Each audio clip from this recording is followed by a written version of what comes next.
pagbabasa natin, sa pakikinig natin, sa pagsasalita natin, ito ay maging hakbang at instrumento upang tayo ay mangarap.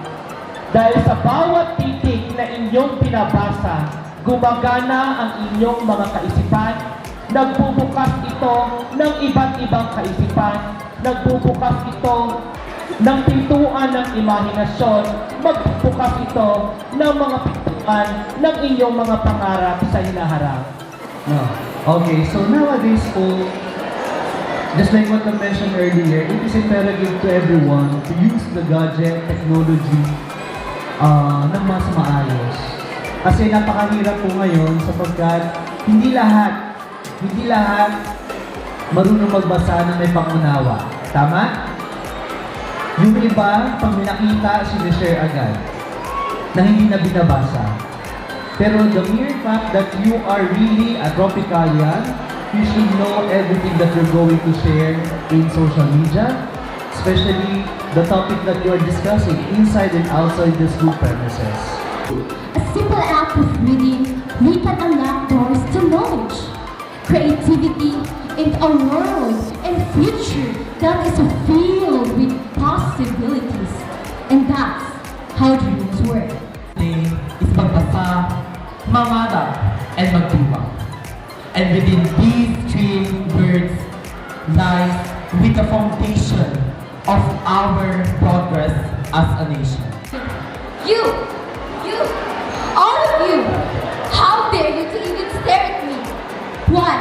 Is it because I'm a bad girl? A bad girl I am? A good-for-nothing teenager? A problem child? That's what you call me. Regards that, and then it can also be heard by other students, which could cause ruckus or distractions from studying.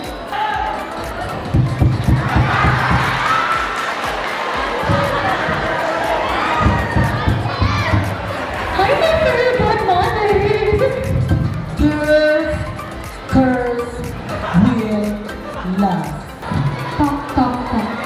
Hey, grandmother. Here's your little granddaughter. May I come in?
Remember, I am the one who can feel your sunshine.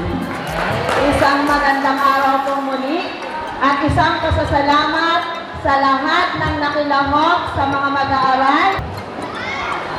Ang pangarap po ay nagsisimula sa ating kaalamang magbasa. Ang mga pangarap hindi po natin maaabot kasi ito po ang pundasyon, dapat ay magbasa. Pag tayo po ay marunong magbasa, magsisimula po tayong mangarap at kaya nating abutin ang ating mga pangarap. And kapag naabot po natin ang ating mga pangarap, of course, ito ang time na tayo po ay magdiriwang.